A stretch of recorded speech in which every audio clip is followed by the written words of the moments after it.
done it! I cannot believe it! I swear you'll never see anything like this ever again! Hello, we're Through on Goal, a podcast where we talk about football and pretty much nothing else. My name is Sam, and as always, I'm joined by my co-host here, Elliot. Say hello, Elliot. Hello. He's never doing it again. Fair enough. I'll stop now. Next week, I'll stop. Yeah, we good week. Yeah, it's been a good week. It's been a busy week with football. A lot has been announced this week. It was good to have some midweek football this week as well for the first time in a long time.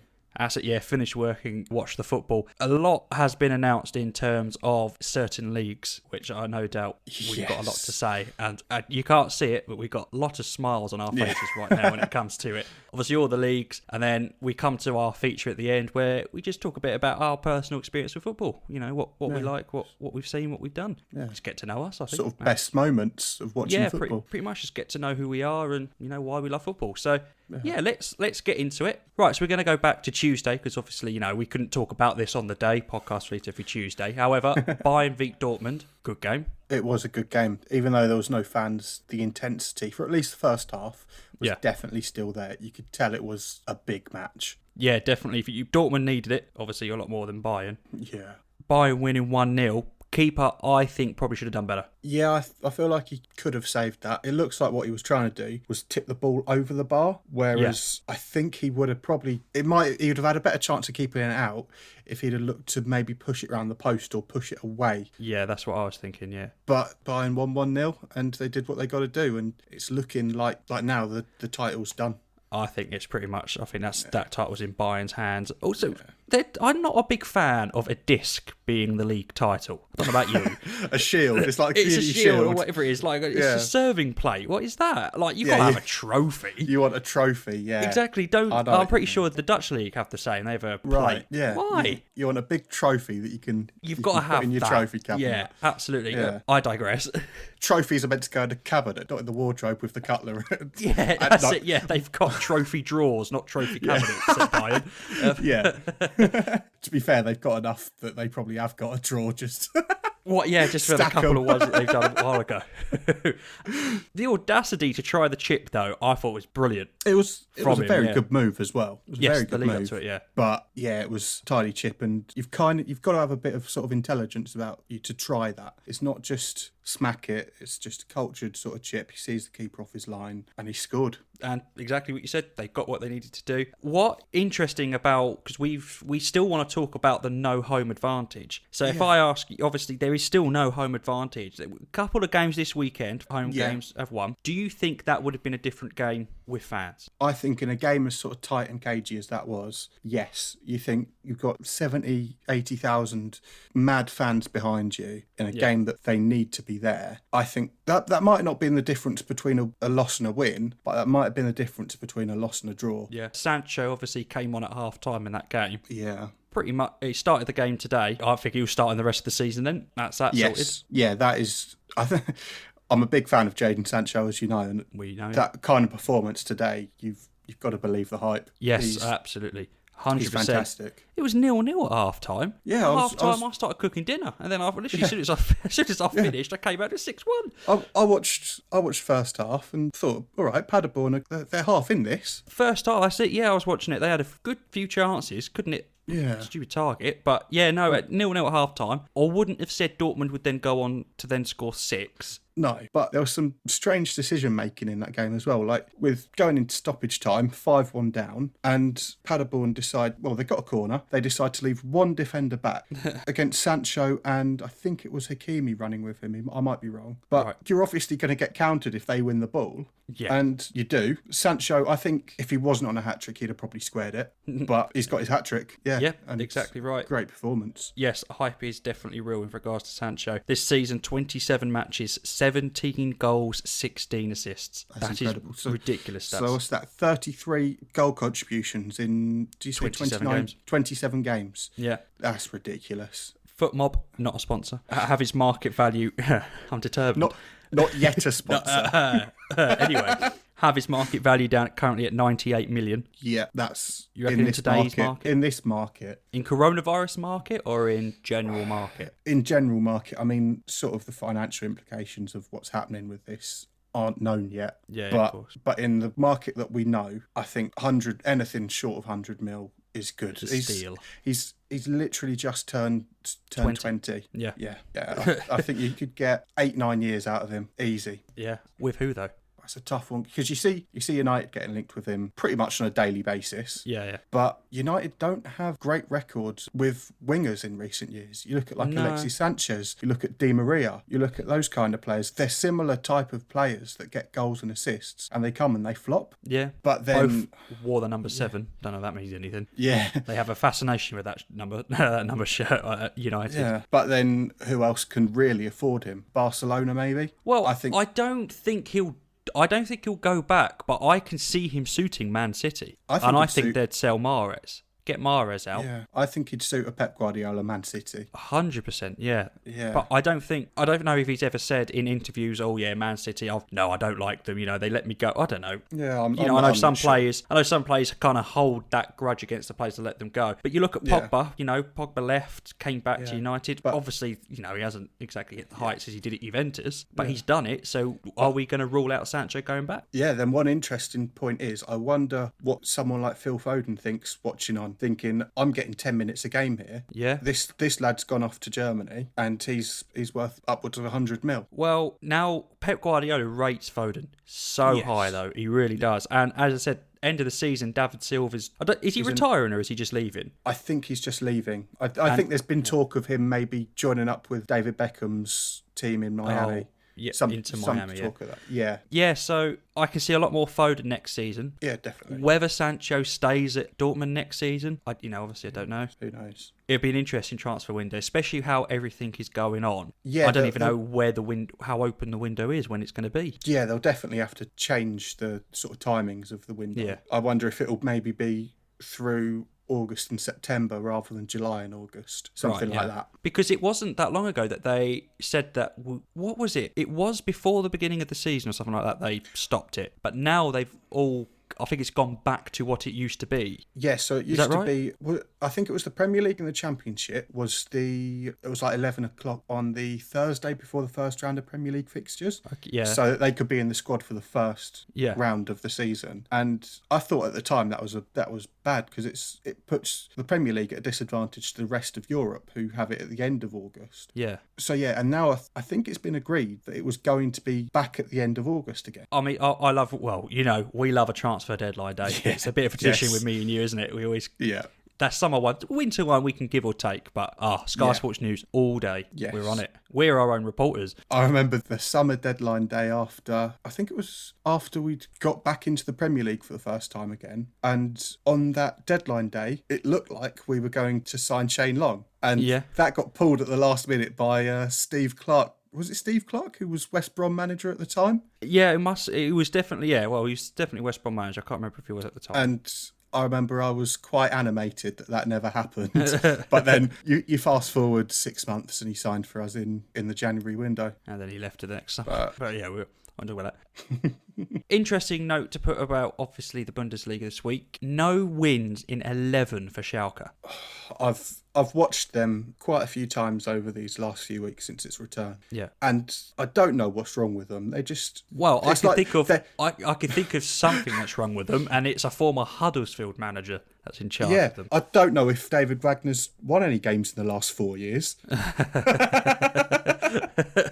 Yeah, he's definitely... They're shocking to watch when I watch them this weekend. And it's like, this is Schalke. They're a decent side. They're hovering around Champions League, Europa League. Definitely Europa League, but they're often around Champions League times. But yeah, I don't know who this Schalke is. I think they said that in the first 17 matches, they'd only lost 3. Wow. And then, you come back the second half of the season as it is. And I don't know if the players weren't expecting to come back and whether they just all got on the beers or something or what happened with them. But they just seem to have lost their heads. There's no creativity. There's nothing happening with them. They can't defend. They can't attack. One thing that that I was pleased to see, though, was that Nubel was back in goal this weekend. Yeah. And granted, I think he probably had a better game than Sherbert. 1-0.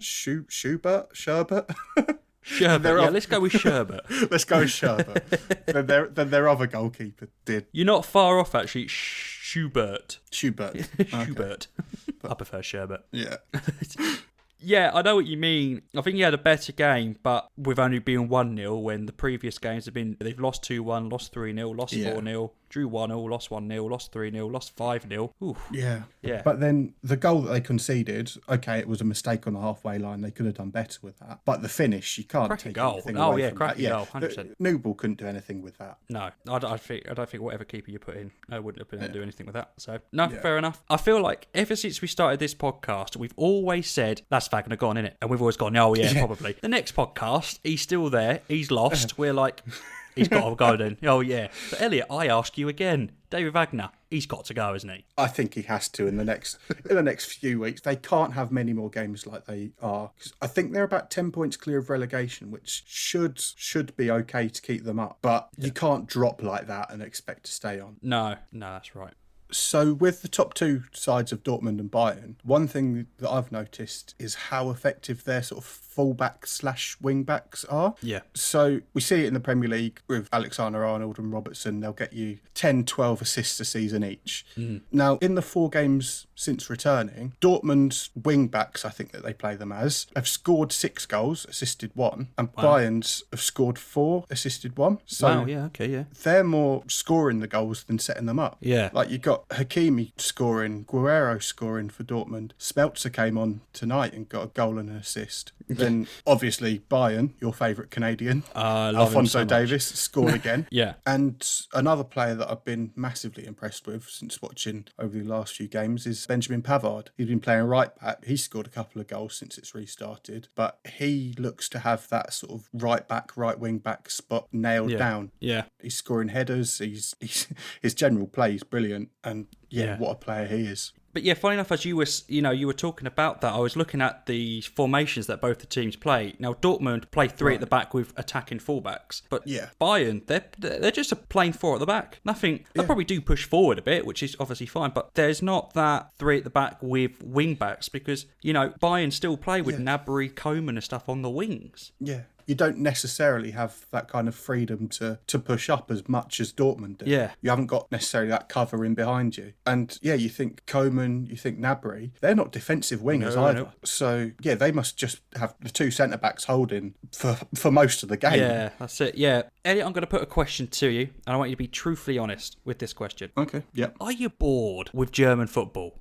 Am I bored with German football? Yes and no. I'm bored of the sort of Paderborn versus Cologne games in front of no fans. Yeah. But you don't... Okay, I know we both have pretty extensive knowledge of football. Yeah. We don't know a lot about those clubs. No, it's difficult to talk about. It's difficult to start a podcast when we only know about 4 German teams, but we've done it anyway. Yeah. But when you're watching Leipzig, Dortmund, Bayern, Mönchengladbach, then I won't get bored of watching them. I think I'm struggling a little bit because football was back. We hadn't had football in ages. And I had that hype. Yeah. Every game was going to be on. I loved it. Oh, brilliant. I can't wait. I think the thing I'm struggling with is that, I like watching Bayern. I like watching Dortmund. Mönchengladbach, my boys. I'm still sticking by them. Good win, 4-1. Love it. Yep. I just don't care about these teams. Premier League, I love and I care. Championship, League 1, League 2. I watch them. I follow them. I love and I care. Bundesliga, I just don't. I'm not. You don't have that kind of emotional attachment. I'm not watching the 2 teams in the relegation, fighting for it. I'm not watching that going, oh, come on. Yeah, I'm just, okay. Yeah. And I think I feel like the hype for me has slowly faded when I've realised, I love football and I'll watch it. Yeah. But I guess I'm probably looking at my phone a lot more during the games than I was at the beginning. But then do you think part of that is that there is no atmosphere? I think yes and no to that question because I would much rather see football back than waiting until fans come back, if that makes sense. I'd rather have football. Yeah, I think I'm the same as you, that I would much rather watch football with fans, with the atmosphere, with everything like that. Yeah. But what we have now is better than the alternative of no That's football. it. I just keep thinking to myself, I think it was like one of the last games of the season last season, Vincent Kompany versus Leicester. That goal, incredible goal. But if that was done in front of no fans, would we have felt the same? We probably would have gone, oh, geez, that's a cracking goal. Yeah, that's a good goal. But everyone went mental. It was a goal that, in the end, decided the title race. Won in that league, yeah. Yeah, I know what you mean. If you have that in front of 0 fans... Cracking goal. Yeah, it's not quite the same. Like, I'm sure you remember the Balotelli Aguero moment. Yeah. Imagine that with no fans. Yeah, it's difficult to think about that, and I can't wait for the day that we can go back into a stadium and watch it, obviously when it is safe to do so. But I think it is contributing towards my slight boredom in regards to you're scoring a cracking goal like Bittencourt, or whoever it was, did Werner Bremen against Schalke. You score on that goal. Yes. I text you, I was like, that's a great goal. But then after you score it, you're kind of fist bumping, arm bumping everyone else and walking away. You score a goal, you want to go to the fans, you want to go mental. And I think that's what it's missing as well, is that passion. You watching players get passionate about what they've done. I hope once things are eventually back to normal, they get rid of that stupid rule of a yellow card for celebrating with the fans, because it's going to mean more when the fans are back. Your in first the stadium. home game, that's it. You're allowed to celebrate with them once, and you're done. Yeah. I think it's yellow card for taking your shirt off as well. I think it's a shocking rule. Yeah, but I have seen. I think it came out today that the government are wanting to have at least limited capacity back in the stadium in around October time. Okay. So for clubs like Man City, Hull City, Wigan, all of our usual fans will still be able to go. Do you know what? When you put those three teams in the same sentence, I was like, where on earth are you going with this? But no, I do get what you're saying. Yeah, it'll be good to see at least some form of fans at least back celebrating the goals. But until then, obviously, till it's safe to do so, well, obviously that leads us on to our next point. Yeah. The Premier League has been given the green light, go ahead. Incredible news. Obviously, I know that upsets a lot of null and voiders. Probably not for the reason they want it null and void. They say, let's face it, no one wants Liverpool to win the league, do they? No, well, the null and voiders, I'm not talking about us. Yeah. They full on deserve it. Yeah. They've been the best team, and rightfully so. They will be lifting the trophy in the next month or so. Yeah, that's right. And good on them, fair enough. They're, difficult to beat. They've deserved it. Can't help that, but 92 games left, is that right? Am I saying? I think that sounds about right. And every single match is live on telly. What? Yeah. I can't wait. Yeah, it's those weekend slots of 10 games over the weekend at 10 different times. Oh my God. I feel sorry for Jacob because this is my first Father's Day, but it's a Sunday where there's just going to be all the football. Sorry, Jacob. Yeah. I'll be Father's Day next year. I'll still be your dad. This year, football's back. He'll understand when he's 18. Yeah. He'll understand. Yeah. He doesn't know what's going on at 9, 10 months He'll old. watch it with me. It's fine. But I'm so excited just to watch Premier League football. Bournemouth beat Brighton. I don't care. I'm watching it. I'm straight on. Yeah, definitely. It's coming back, and I cannot wait. I feel like we may have neglected Premier League football in the past, but Burnley versus Watford, get that on. Straight on. I love it. I'll put, responsibly, I'll put a bet on. I don't care. I'm straight on.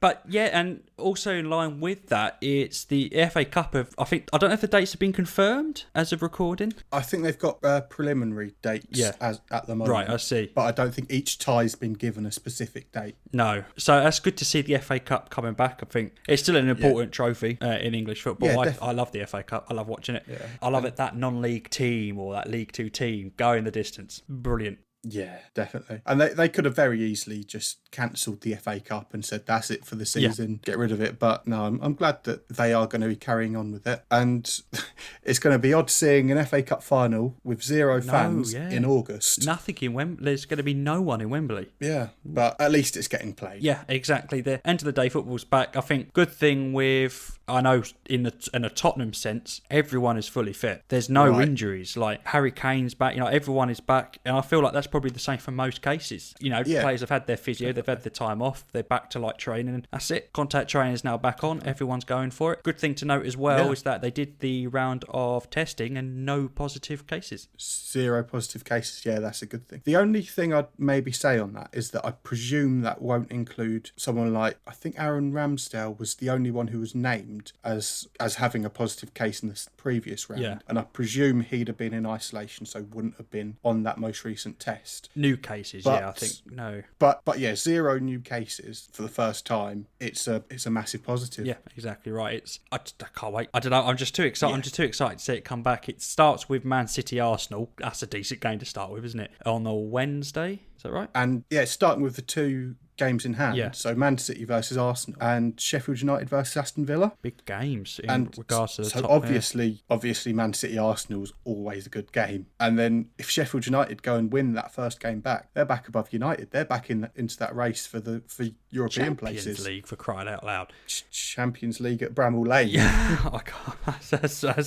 It's weird to say, but I really want to see it. I really want to see it. Too. In regards to the Premier League coming back, there was talk, I think the police want some certain games being played at a neutral venue to avoid fans or to avoid congregation of fans for security reasons. Yeah. I think I understand it from a police point of view, obviously. I don't think you're going to stop it if they do congregate. Yeah. But I can't think of anything more harsh and worse than not only Liverpool winning the league in front of no fans, but not even lifting it at Anfield for the first time in 30 years. That is just rubbing salt into the wounds. Yeah. They're probably going to be playing, say, someone like Sheffield United to win the league. They're going to be playing at Villa Park, a ground that means nothing to them. That's it. I can't, because it was supposed to be, if Arsenal beat Man City, Liverpool can win the league against Everton at Goodison Park. Now, as a rival fan, you've got to do that. But I think that was one of the games that they want played at a neutral venue. Yeah, because I think the games that they're wanting played at neutral venues are kind of all the ones that it's possible could win the league, but it's not the later games where they've already won the league. That's it. They could have already won it. They'll still be played at Anfield. Yeah, I still think they'll lift the title at Anfield. I think from what I've read, I feel like the Premier League boss has been like, no, I think we're okay. I think everything should be fine. But I think it was something that was said. But also going into that, La Liga is now returning. All those top European leagues are coming back. That's got given the green light June 11th, and that is also having just consecutive games of football. Yeah, I think they said that there'll be 32 days of consecutive football. Wow. Now, as a football fan, it's gonna be an all right summer, even if I am stuck inside these four walls. That's it. We were supposed to be at the Euros, but consecutive football, you can't pass that up. Yeah. Again, I feel like I'll probably have the same reaction to that. I'll watch it. I can't wait. But then when I'm watching Malaga versus Granada, or whoever, I don't even know if Malaga are in La Liga. That's how much I focus on that league so much. I'll probably lose a little bit of interest. I still watch the Premier League. Yeah. But it's still football. There's still football back. Yeah. And it's more to talk about, which is good for us. And obviously, if Barcelona, Real Madrid are on, we'll be watching those. We'll be watching 100%. Messi. We'll be watching Hazard if he's back. I don't know. He's not done very well this year, is he? We'll be watching Bale if he's not on the golf course. Yeah, that's exciting. It's been a real positive week in footballing news and footballing terms. It's been a real. It's the only positive that you want out of this coronavirus football news, isn't it? It's the only positive you want to hear. It is coming back. And obviously, I allude to the point that I briefly said in the last podcast. Is I honestly think the French league and the Dutch league are probably going, okay.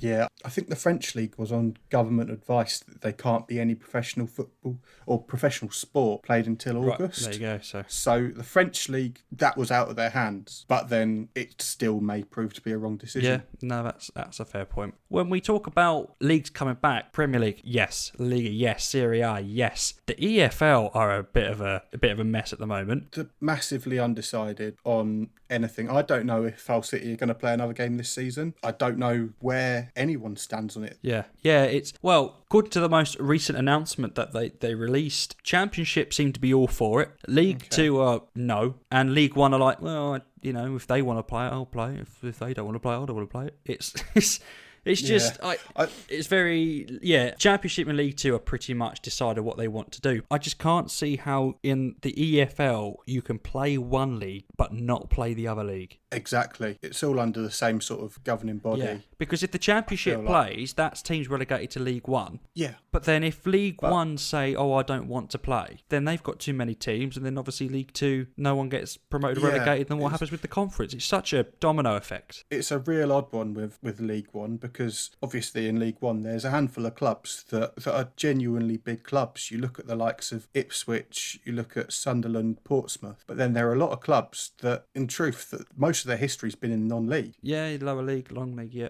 So some are quite sort of cash rich. Yeah. Whereas some, they can't afford the testing. No, it's very... They can't afford anything like that. It is very divided, isn't it? In the top half, I reckon, is saying, let's get it done. And the bottom half are probably going, no, we're all right. I'm happy. I want to say June 8th. That's I think they have until June 8th to say yes, and then we'll find out. I know the Championship are getting extensive testing to the point, I think Premier League, like all staff and everyone, players, staff are getting tested. The lower league, I think League One is only players. I think I read. Right, okay. I'll have to look into that. I'm not sure on that one. But yeah, obviously League One and League Two aren't getting the testing to the extent of, Championship where the money is. Yeah. 11 players in the Championship, wasn't it, that tested positive? Yes. None at Hull City this time. Yeah. Yes. Small positives. And it seems that the myth of only relegation-threatened players were testing positive was proved wrong. You had, I think Fulham had maybe 2 or 3. Blackburn, who were hovering around playoffs, they're captain, wasn't it? I can't remember. It was Bennett. I'm pretty sure it was Bennett that got tested positive. Yeah, I was thinking it was Bennett. I can't remember if he's captain or not. But then I don't think anybody else came out publicly and stated. No.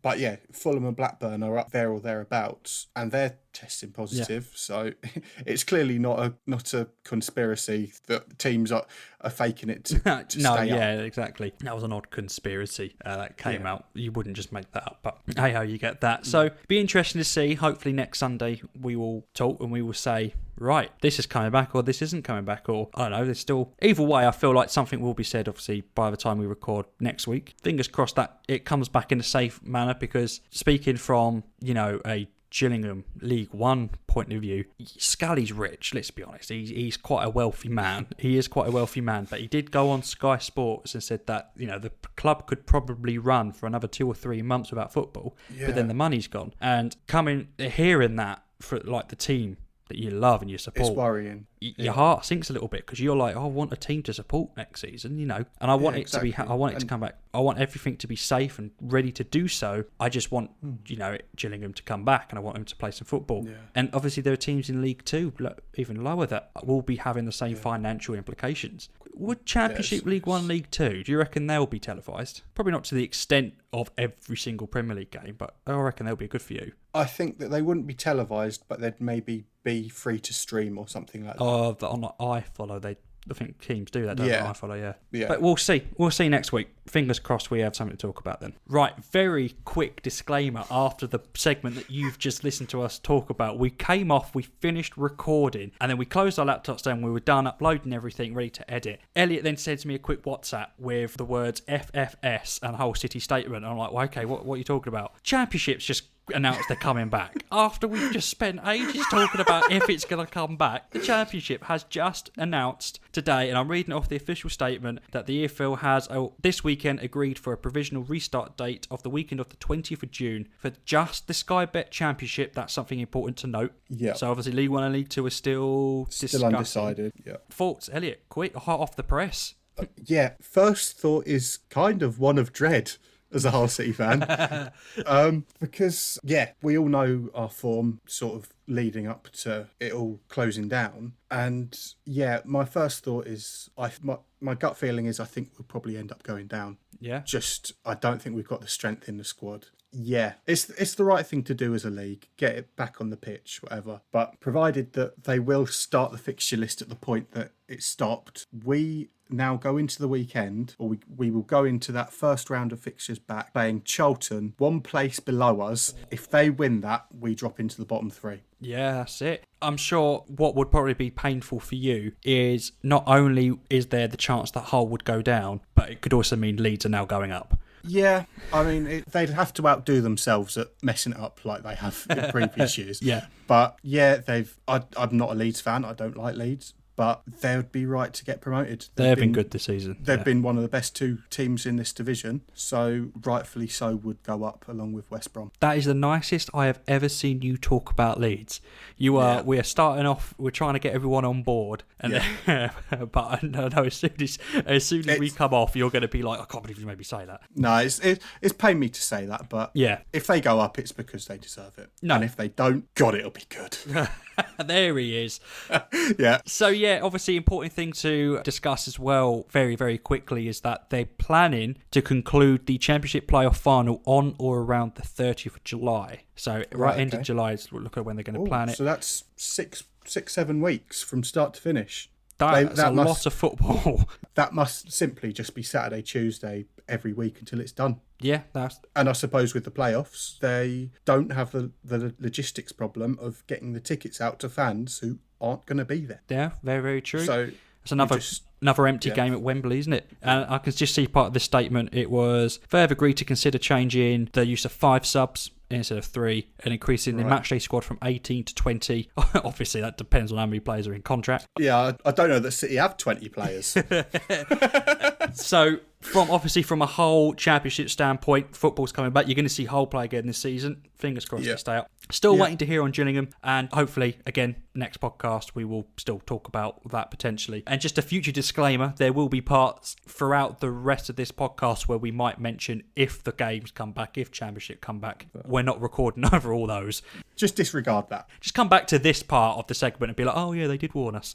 Right, we're going for a bit more of a chilled out feature this week. I think we're just pretty much going to talk about our personal experiences with football. It's a feature where we're just going to talk about the best moments we've watched, the best goals that we've seen live, our experiences. Me and Elliot have visited, we've been quite lucky to visit quite a lot of really nice stadiums. Yeah. And go to visit quite a few games. Been to so many Hull games, it's unreal.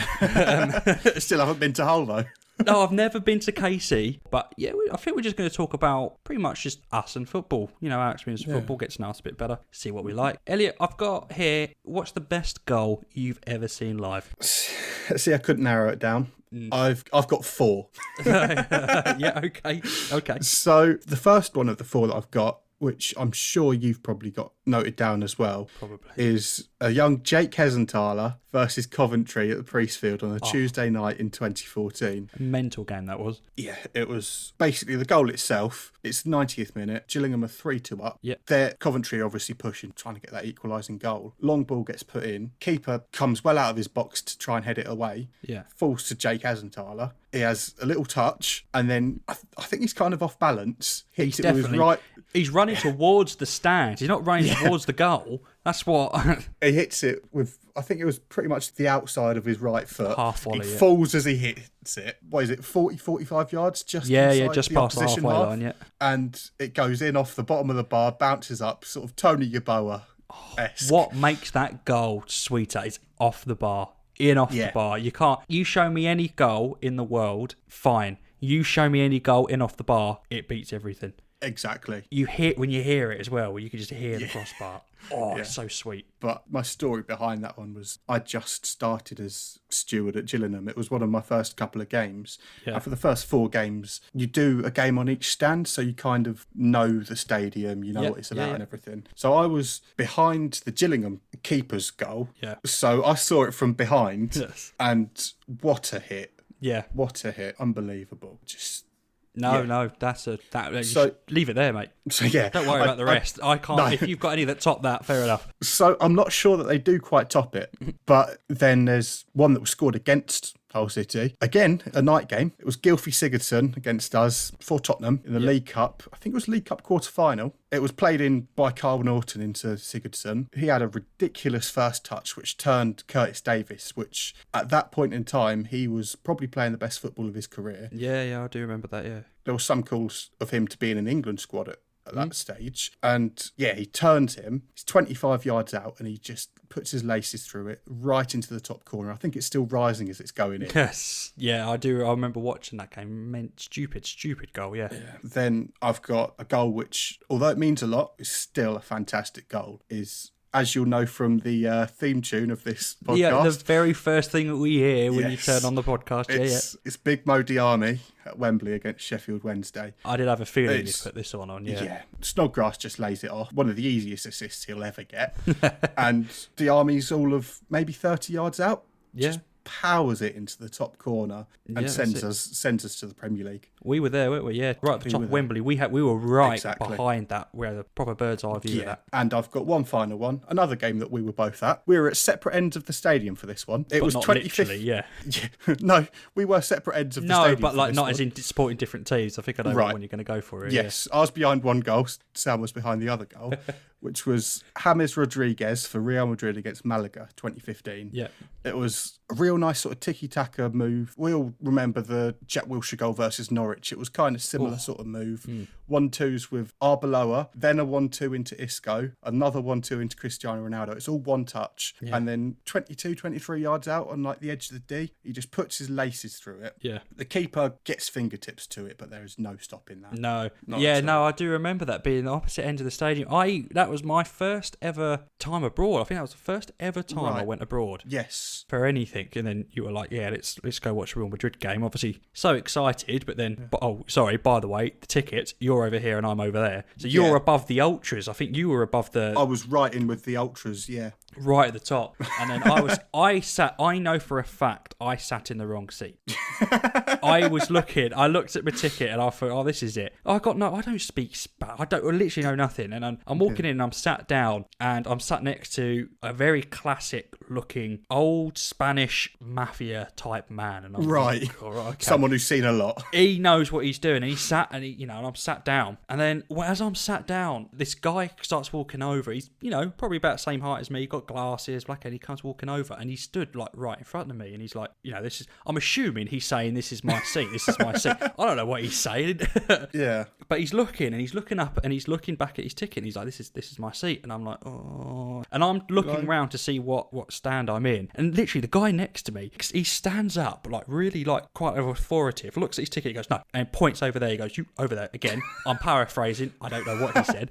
Over there. And he forced this guy to sit in a completely different seat.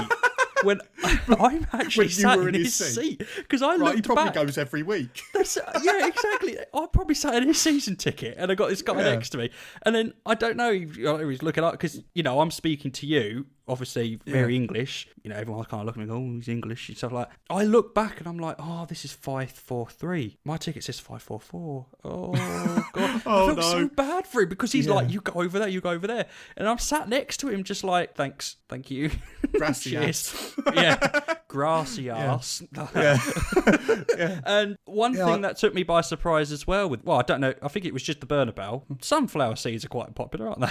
Yeah, it seems to be their snack. It's like, obviously, you go to games here, you get pie, or you get a burger or a sausage roll or something. It's their balti pie. Here, you get, on entering the stadium, you buy yourself a pack of sunflower seeds and you just kind of munching away in the game. I'm sat there literally, I didn't know that he sat next to me and he's putting stuff in his mouth and he's spitting on the floor and I was like, what's going on? Yeah, so you just have like the little seed and then the outside of it, you just spit on the floor. When do you notice when it's full time and you're walking out, you're like, geez, there's a mountain of these. You're swimming through. I feel sorry for the cleaners. They probably get their money's worth because you're swimming through sunflower seeds just to get out. I wasn't warned about. I'd say I wasn't warned about. I just didn't, again, I don't go. For a little bit of context, when we have gone abroad, I think only to Spain so far, I know very basic Spanish. I can kind of get by.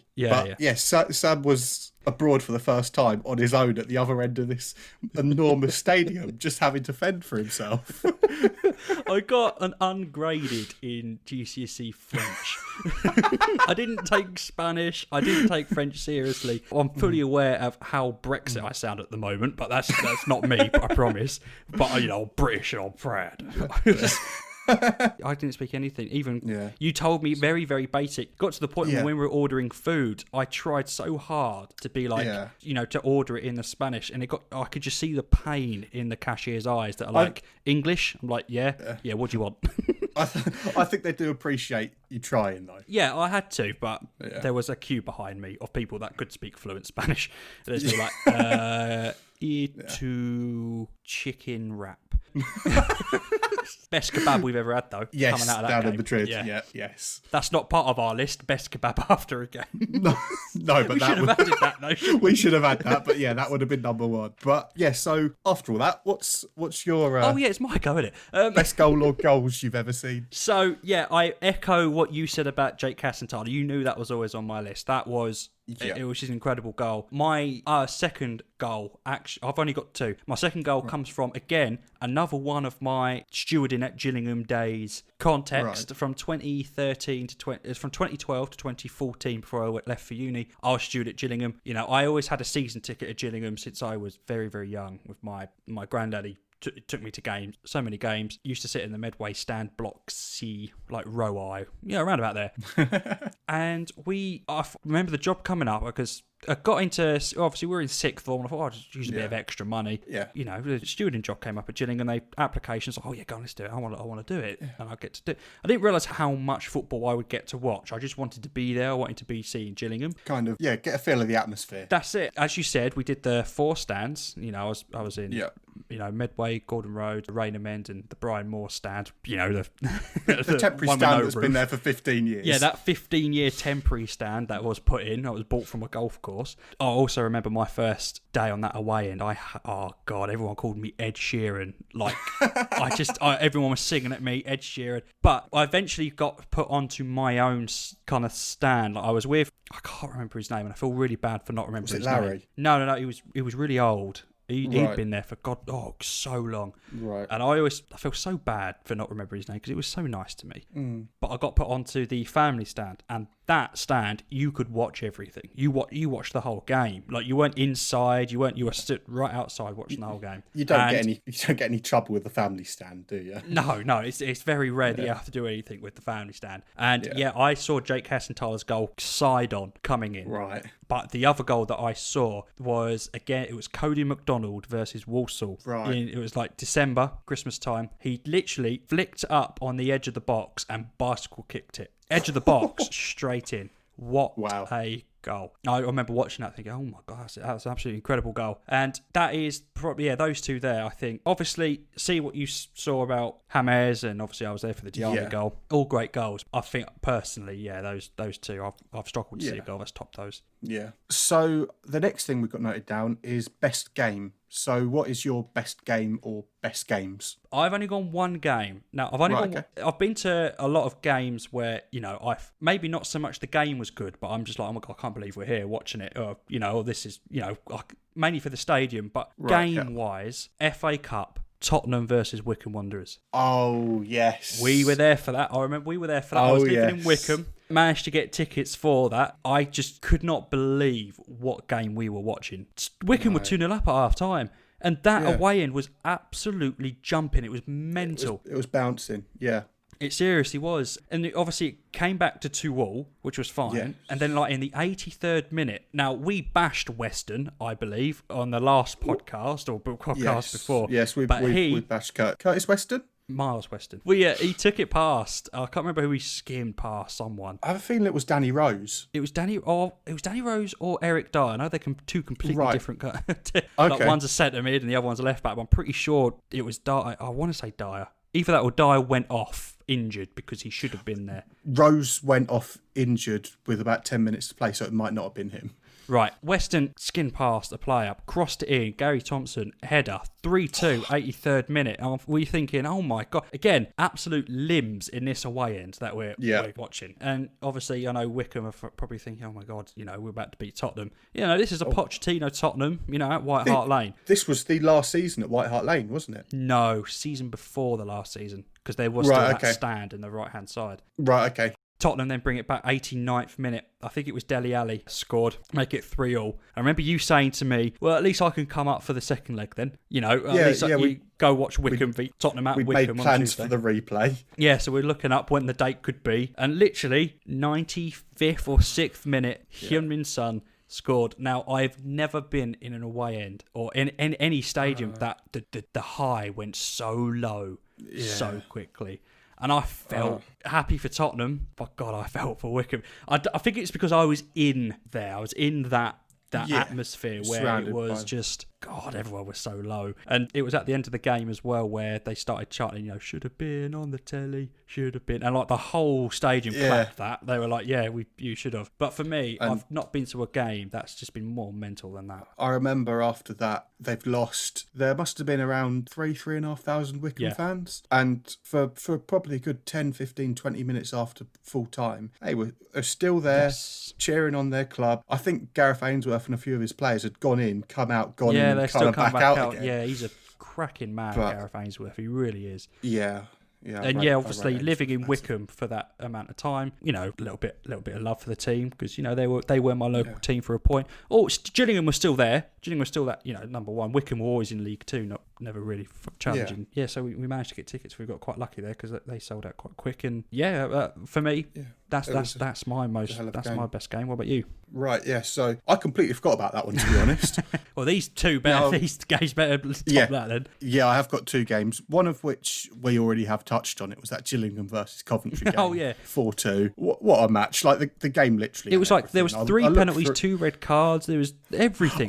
I looked through it today. There were 8 yellow cards, 1 red card, 4 penalties. And obviously it was decided by that world-class goal. And interestingly, looking at that Coventry team, they had John Fleck in the centre of midfield. Okay. And one of the penalty scorers for Coventry is a Bournemouth striker named Callum Wilson. What? Really? And also in the squad, but not in the travelling 18. So in the Coventry squad for that season was a very young James Maddison. Oh, no way. Oh, bloody wow. Look at us. Discovering all these talents before... So, yeah, that game just had everything. I remember coming away from that game thinking, that was amazing. And the other one, I'm pretty sure you'll know. Okay. It's a game that meant a hell of a lot to me. Another one at Wembley, another one for Hull City, another one against the Sheffield club. United, touched upon it. So Hull City 5, Sheffield United 3. FA Cup semi-final. First of all, Hull City in a FA Cup semi-final. Right, okay. Never thought that would happen. But this was against a League One Sheffield United side. We were doing okay in the Premier League. We were maybe sort of 13th, 14th. This should have been easy. But again, touching on what I've said before, typical City. It wasn't easy. We went 1-0 down, rightfully so. Sagbo scores. Yannick Sagbo, what a man, scores a few minutes before half-time. And I'm thinking, okay, we can go into half-time, 1-1, and kind of build on this for the second half. A couple of minutes later, of course, we concede. So we're going into half-time against a team 2 divisions below us in an FA Cup semi-final, 2-1 down. Now, that half-time team talk, which I led to believe was actually taken by Curtis Davis and not Steve Bruce, must have been a hell of a team talk. Because we came out and we sub on Matty Fry at half time. He scores within 5 minutes. Within 10 minutes of the restart, we're now up by 2 because Tom Huddleston, he's done a little give and go with David Myler, couple of steps inside, 1v1 with the keeper, composed into the bottom corner. We're 3-2 up. Then with 20 minutes to play, we've brought on Stephen Quinn and he gives Andres Quiniesta. He gives us that 2-goal lead that we needed. It was an odd goal that I'd never seen anything like it before. It was a diving backwards header. 4-2 FA Cup semi-final. This was like, okay, let's get the champagne ready. We might be coming back. And although we were still pretty confident we were going to make it, as any Hull City fan will know, it's never that easy. 90th minute, we concede 4-3. No, don't let us down like this, City. And obviously, Sheffield United are pushing and pushing and pushing. Yeah. They want to get that goal to send it to extra time. Now, we counter-attack. David Myler finds that bottom corner. 5-3 up. I'm 8 rows back in the FA Cup semi-final with my granddad. Hull City had just reached the FA Cup final for the first time in their history. That game. And I'm pretty sure I know what your overwhelming memory from that game would be. It was a text that you sent about an hour before kickoff. Anyway, what is your score prediction? I went, and genuinely, I can't believe I even did. I said 4-3 Hull. And what was my response? Something like, "Oh, please don't do that to me." Yeah. Please. I really hope not. Please don't do that to me. Yeah. And then, I can't believe that. I was just on a whim. I don't know why. I don't even know why I guessed 4-3. It wasn't. I don't think there was any real knowledge to it. I just thought, I think both teams would go for it. I reckon it could be quite fun. But obviously, that game means massive amounts to me as a Hull City fan. Yeah. But even anyone as a neutral would have found that an incredible game. I do remember watching that. That was a cracking game. Yeah. Elliot, what's the best stadium you've been to? I would have to say the Nou Camp. Yep. Particularly for when we went there, maybe 18 months ago now. It was a Wednesday night in October, 3rd or 4th game week of the Champions League. Yep. Barcelona at home to Inter Milan. Yeah. Come out of the metro station. Obviously, Barcelona's an hour ahead, so kickoff's at 8:45 there. Yeah. So you come out of the metro station, it's pitch black, but you've got the lights of this enormous stadium just illuminating the sky. Colosseum, yeah. Yeah, and I seem to remember it was a massive trek to actually get I was to the literally about to say, turnstiles. we picked the metro station where our stand was the complete opposite end of the stupid stadium. So we walked about half an hour just to get around it. It was absolute mayhem, like people as far as you could see. That's it, yeah. But the thing that I really like about the Nou Camp is that it's not modern. It's not perfect. Like, I remember walking up, there was a lot of steps to get to the top tier. Oh my But God, I remember, like, even just little details, like the steps, some of them were crumbling, some of them, it was like a little bit sort of decrepit, or sort of, yeah. you can tell the history of it. Like, Yeah. you're walking up the steps and you think, what's happened in this stadium? You think of players like Cruyff, Kluivert, Ronaldinho. You think of the Champions League win for United in that 1999 season. Memories like that. And the thing about the Nou Camp is that it just goes out. It doesn't go up. No. The absolute scale of it's breathtaking. What a stadium. I am echoing you on the Camp Nou for my favourite stadium. It's, as I said, we've been quite lucky enough to go to a fair, few stadiums, but I can't think of anything that's topped that. Yeah, it's a long walk around. Yeah, to get up to the top tier, my God, it was long. Luckily, thank God, this one, you went at the opposite end of it. Yeah. We were sat, first half we were sat one behind, and then literally second half I said, do you mind swapping? And then we sat next to you. Oh man. One thing that did make me really nervous about the stadium was you could literally look over the edge. I hated God, I was thinking about it now. I'm like, shakes, God. You can go up to the back row and you can look right over the edge, the couple 100 feet down. Oh God, yeah. Good view though. Oh yeah, when you're right at the top, you had a really nice view. Fantastic view of the city. Yeah, I absolutely echo you on that. It's when we went to I first went to Camp Nou on that stadium tour. That's when I first saw it. Yeah, we did a stadium tour. We went. Was that the afternoon after we landed in the morning? It was the first thing we did, wasn't it? We went straight. I think literally first thing we did, metro straight to it. We saw, walked in. We were like, oh, this is nice. Champions League trophies, and you got like the big Johan Cruyff kind of like memorial thing, which was nice. And then you just walk out, and it's just what are you walking into? Is this? This is a ridiculous, absolutely ridiculous looking stadium. Yeah, not like 98,000. Atmosphere was good. Hearing the Champions League music at Camp Nou as well. That's something that's moving with me. Kind of stuff that. Yeah, I'm hard pressed to find a better stadium than that. I have got two others. I mean, Nou Camp is clear of the others for me, but I've got two sort of honourable mention kind of things. One is the Bernabeu, which we've both been to, and there's an interesting story that goes with that because we've been on the top tier of the Bernabeu in the cheapest seats available, and also very, very luckily we've had. I'm not sure about you. I'm sure you probably agree, but the most incredible football experience in that stadium. I'm surprised it's taken us 3 episodes to shoehorn this in.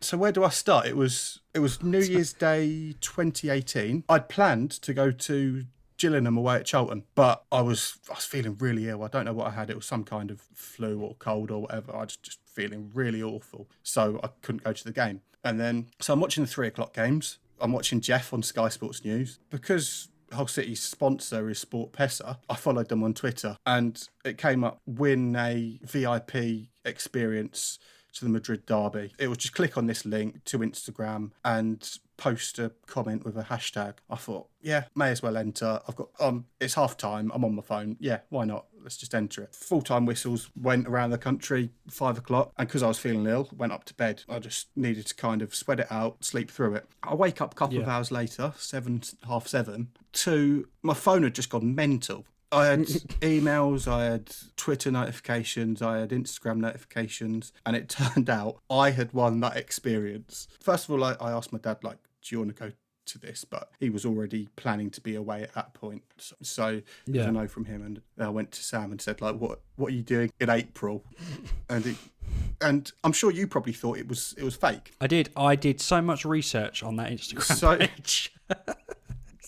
Fast forward the clock 4 months, and I'd stayed at yours up in Wickham the night before, and we woke up at 4 or 5 o'clock in the morning. Got picked up. So we got picked up by some taxi firm, taken all the way to Heathrow. Flights from Heathrow into Madrid, then picked up from Madrid. Oh, that was a nervous point for me. Yeah, because we thought, we might just get abandoned here. God, we're going to the hotel and it's like we're looking around thinking, this doesn't look like where a hotel should be. But then... There's a lot of open space to bury people.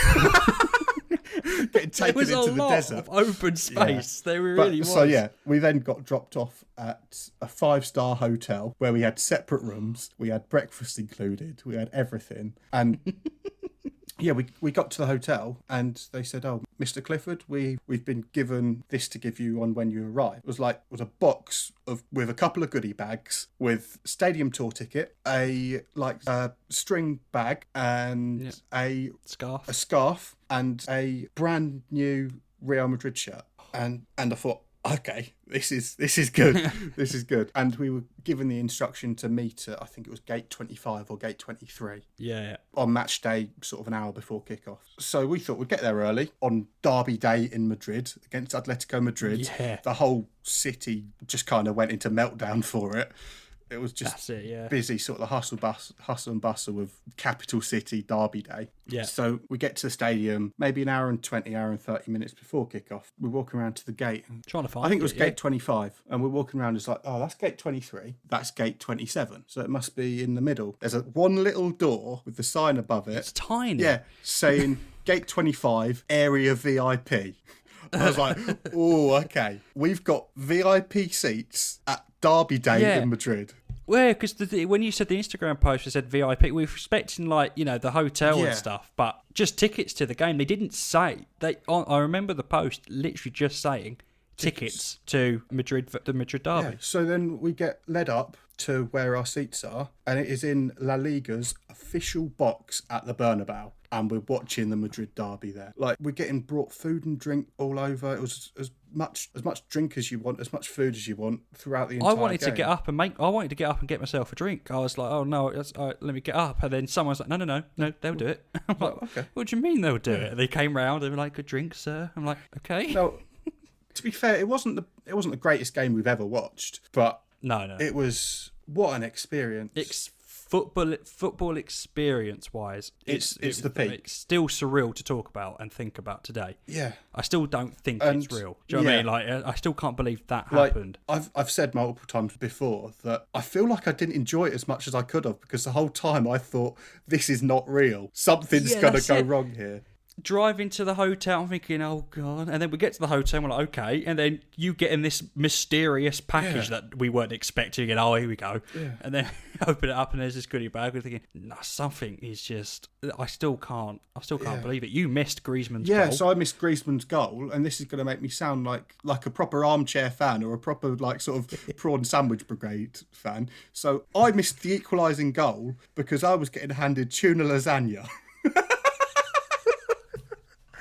She came in, it was like, would you like some tuna lasagna? And it was like, oh yes, please. And then literally, why is everyone cheering? Oh, okay.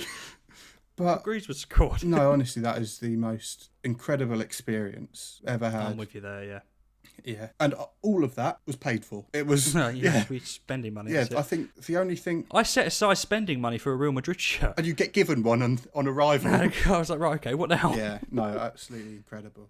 After that story, I do actually have one more honourable mention. It will be a lot smaller than that. Yeah, it's a stadium which isn't actually designed for football. Or, sorry, soccer. Oh, get out. That's it, right? That's the end of the podcast. This is our final podcast. New host applications will be tweeted out later. Thank you very much. So yeah, last April, I was lucky enough to spend a couple of weeks in New York, and I went to see New York City against Montreal Impact. A shocking game, ended 0-0. I was about to say, I reckon the stadium's on your best list. We're coming up to the worst game we've ever seen. I reckon that might be on your list as well. But we'll get to that, I'm sure, in a second. So yeah, it was just Yankee Stadium, New York City. The scale of the stadium was just phenomenal. And one thing Americans are good at is putting on a show. It was an awful game, but the kind of hospitality part of it was all done right, apart from the prices. I bought the most expensive pint of my life there. $15 for a pint of Budweiser. $15? What? Yeah, I know. But it was hot. I got sunburnt, so I needed a drink. God. But something that I've really liked about it is that I said in the last episode I'm a big fan of terracing. Now, they don't have terracing the same way we have here. They call them bleachers, I think. Bleacher seats. Okay, yeah. So they're just like wooden benches and whatever. Unreserved standing, that kind of thing. And I know people poke fun at kind of the atmosphere of MLS games, whatever. And it's not an intimidating atmosphere. It's not a West Ham against Millwall. It's not a... You're not going to get fights or anything like that. But people are there and they're enjoying themselves. Like, it's a new club. They only came around maybe 5-6 years ago. But when I started uni, about 2014, that's when so about six years ago they came about. So you're not going to get the real diehards that bleed for the club. But of course. But you get people who are in New York who are football fans. And I'm there and I'm surrounded by people in Sporting Lisbon shirts, Preston, Leeds, Boca Juniors, Coventry shirts. And people are there to have fun, and it's just some of the chants are quite cringy, but it was people are there, they're enjoying themselves, and it was just quite sort of nice sort of setting for a football match. Oh, fair enough, then. Yeah. Obviously, that leads us nicely onto the worst games that we've ever been to. Elliot, any chance that on your list? So that New York City 0, Montreal Impact 0 actually isn't on the list, simply because I can't remember anything happening in the game. That's fair enough. So I do have two awful games, and I feel like you've probably got the same. We probably do have the same here. One of them was actually, I think both of them might have been mentioned last week. It was Wickham 0, Portsmouth 0. Oh God! Bar got hit on my list. Then the ball went end to end, and then the ref blew full time. That's pretty much what I remember of it. Yeah. Then MK Dons 0, Gillingham 1. Oh yeah, that game. Where Gillingham didn't even make any subs. Didn't make a substitution the whole game. Yeah, but shocking game. Yeah. Nothing really happened. I remember Craig Fagan scoring. Yep. Yeah. It was. That's it. I remember it being an absolute trek to get up there, to get up to Milton Keynes. The roundabouts outside stage to get to Stadium MK is absolutely ridiculous. I've not known anything like it. We stayed up at my dad's. We had a half day at a sixth form, half day. Elliot just finished driving. Yeah. And you just got your licence. I'll never forget that Fiesta. What a car. What an absolute car. No power steering, no problem. And we thought, let's go to it. And messaged my dad, can we stay the night? He was fine. Yeah. Because I don't think we had... I feel like it was like we didn't have anything. It was Wednesday. Teachers were striking the next day. No, that's it, yeah. So travelled up to MK Dons, went to my dad's, had about an hour there, had a drink, had something to eat, and then Elliot drove to MK Dons. Yeah. I just remember the roundabouts. They were just one of the worst things. I don't know if anyone, obviously if you've been to Stadium MK, it's a decent stadium, don't get me wrong. It's a stadium that they built purposely to get to the Premier League. Yeah. I've never seen it full. Nope. Obviously, we were in the top stand for some reason. Yeah. Everyone else, all home fans were bottom. We were at the top. Since then, I don't think I've ever really seen the top end, the whole stadium full, unless it was a concert or something. But yeah, that stadium nice, game shocking. That's literally what I remember. Yeah. Seats were comfy. I remember that. Yeah, and I remember getting told off for absolutely blasting Miles Weston constantly, even when he wasn't on the ball.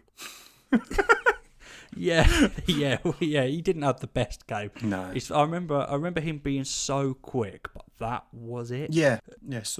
Yeah, I echo both of those points on the worst games. I have added Hull and Birmingham. Again, we alluded on it last week. Thursday night, live on Sky. It was snowing. I was freezing. Lost 1-0. I was so bored. I think we only went because it was £10 a ticket. It was cheap. And and then you were just like, do you want to go? I was like, oh, yeah, go on. And that £10 a ticket's kind of irrelevant when it's 40 quid in fuel. Didn't think that through. No. Because you drove up to Birmingham, you came to Wickham, and then you drove to Birmingham, and then you drove from Birmingham back to Wickham, and then Wickham back to Kent. To put into perspective how boring that game was, my sort of overwhelming memory of that day was before the game. We went into Birmingham, I think it's the Bullring shopping centre. Oh, and we got a Nando's, and at that time, whenever we got a Nando's, we'd share a wing roulette, which... For context, if you don't know, you get 10 chicken wings and they're completely random heats from mild to extra hot. And this one was 10 mild wings. All of them were plain. That we should have known. We should have gone, right, okay, hopefully this isn't let's go home. A point for the game. Oh, God, I wish we did go So yeah, in a trip that we've made for a football match, the biggest memory is of an underwhelming chicken wing platter. Yeah, that's when you know the game's Yeah. bad, when all we really remember is the chicken from a Nando's. Yeah, I echo you on all of those. I've had to hold a Birmingham because I was so bored. So bored. Elliot, what stadiums do you wish to visit? What's the dream for you? So obviously, I want to go watch PSG play. I want to go and watch Juventus play. Bayern Munich, Dortmund. Dortmund will be up there on probably second on the list, but the top of the list, especially now, is San Siro. Oh, that's top of my list. San Siro's at top of my list purely because they're talking about it getting knocked down in the next couple of years to rebuild on the same site. And it's just iconic. It is. I think I read somewhere that they were tearing it's not culturally significant or something like that, hence why they're not keeping it. Yeah. How? Yeah. It's one of the most iconic stadiums in the world. Yeah, so that is 100% top of my list with San Siro. Yeah. I echoed your Dortmund and Allianz. I did add Atlanta. The Mercedes Stadium in Atlanta. Yes. That just looks ridiculous. Like the way the roof closes, and it just looks like a really, really nice stadium to go to and to have a look at. Yeah. I added that to my list. Yeah, that'd be a dream to San Siro 100%. I really want to in the next couple. Dortmund and Allianz, I think we've got plenty of time. Yeah. The only thing that puts Dortmund ahead of the others is obviously Yellow Wall, 70,000, 75,000, whatever it is. Yeah, that's one for the bucket list. Yeah, no doubt we will. We'll do so. We'll get there. So Sam, we've got as the final point. What would be your dream game to go and see? See, that's a real difficult one for me to pick because I've literally put on my notes any derby. Right. Okay.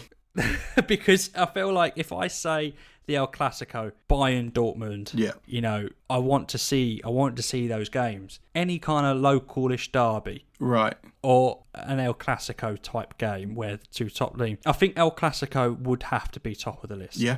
I think. So it's a difficult one now because I think the flair and the passion of the El Clasico, now that it's not Ronaldo versus Messi, I think that the spark is kind of gone from that. I know what you mean. You think of El Clasico and you think of the days of Messi, Suarez, Neymar against Ronaldo, Benzema, Bale in their primes. So good. Or you think of the likes of Ronaldo, Zidane versus obviously like Clive or Ronaldinho. Yeah. I can't, like, it's Messi now. Yeah. Messi, obviously you got Messi, Suarez, Braithwaite. I can't forget Braithwaite. Hero, absolute hero. I can't. Who plays on the left for Barca? Would it be Ousmane Dembele? Well, he's injured half the bloody time. Yeah, that's true. Bloody muscles and tendons together. Maybe Messi with Suarez up front. Well, Fati, the 16-year-old, isn't he? He's meant to be the next big thing. Yeah, he's coming up. I think El Clasico, I feel like El Clasico is such an obvious one to say. If I was to go more personal, it would be Gillingham versus Hull. Okay. Yeah, no, I get that. Purely because we have, other than being on the opposite ends of the stadium in the same home game of Bernabeu, every time me and you have ever gone to a football game, we're in the same end. And Gillingham versus Hull will be the first ever time we are supporting a different team. I'll be in the home end and you'll be in the away end, and again vice versa. You'll then be in the home and I'll be in the away. They haven't played each other in our lifetimes. No, and there's been times obviously where I know every FA Cup or Capital One Cup draw that Gillingham and Hull are both in. Yeah. It's the dream. Oh, could be. No. However, it was before the old coronavirus. It is still, I guess, technically likely if the championship does conclude and Hull carry on the route that they're going, that Gillingham versus Hull could be a league game next year. Could be. And obviously, I don't want my team to get relegated at all, but I would like to see Gillingham versus Hull City. Well, Gillingham are hovering around those playoff places. They're not out of it. I'd like to see it in the championship. Yeah, I was going to say. Yeah. Oh, no. Good save. Yeah, Hull Gillingham, I think. Yeah. That would probably be my personal dream game to see. But other than that, pretty much like an El Clasico or a derby game, So, on that, I've got 3 games, one of which is just a very general one, which is World Cup final. It's sort of the pinnacle of football. Yes, Obviously, Champions League final goes along with that. It's the sort of peak of club football. Yeah. Again, I've echoed you with El Clasico. You think of like going to the new camp or the Bernabeu and watching some of the biggest stars in football put on a show. Yeah. Now, I've got one that's a little bit more sort of out there a little bit, which is the Super Classico, which is Boca Juniors versus River Plate. Oh, right, yeah, okay. Now, I'd like to go with some kind of sort of bodyguards or protection or something, but just the intensity of that Buenos Aires derby. Did it get called off? It did. Not called off, but wasn't it? So it was I think it was last season that it was the Copa Libertadores final. It might have even been this season. So Copa Libertadores is like the South American version of the Champions League. And it's Boca Juniors against River Plate. And they do that over 2 legs, home and away. The first leg at Boca Juniors at La Bombonera was, I'm pretty sure, when it was meant to be played, there was just torrential downpour, like the city was flooded. So they moved it to the next day, weather was nicer, they got the game on, and it's incredible incredible sort of spectacle. I can't remember what the result was. I think it was a draw. I think it was 2-2 draw. Then the second leg, which I think is River Plate's ground, is called La Monumental, and Boca Juniors' coach was arriving, and the coach got attacked, like stuff getting, bottles, stones, whatever, getting thrown at the team coach. And basically kept pushing back kickoff. Just wasn't, they couldn't have got the game on. Because I think there was a Boca Juniors player that had got like some sort of glass in their eye or something. Sort of really bad, sustained really bad injuries. So the second leg, after all of that, they ended up playing in Madrid in the Bernabeu. Oh yes, that's it. Yeah, I do remember that now. Yeah. But to one day see a game like that where those people bleed for that club, that is yes. Argentina is really passionate for that club. I'd love to go and see it in like La Bombonera, such an iconic stadium. And because FIFA doesn't allow the name. It doesn't, but it's the sort of really odd shape. It is, isn't it? Yeah. You're ramming in like sort of 50,000 people who, that is hatred, that derby. Just the intensity, both on and off the pitch. I think it's ended in riots loads of times. And that would be a game that I would love to one day say I've been to. Yeah, no, that's fair enough. I feel like everyone's got to know us a bit better in regards to that. So we come to the final part of the podcast, which is No Context News, where me and Elliot try and challenge each other to find the most random news headline from around the world that really makes us think. Elliot doesn't know what I go for. I do not know what Elliot goes for. He's going to say the news headline and end the podcast. It is my turn this week. I've gone with Sky News. I've gone a bit global this week. And the headline reads as followed. Pair hired for man's broom sexual fantasy turn up in bedroom at wrong address with machetes. Thank you so much for listening to the podcast this week. We are TO Goal Podcast on Twitter. We have episodes out every Tuesday. If you like what you hear, please give us a follow and subscribe. I've been Sam. And I've been Elliot.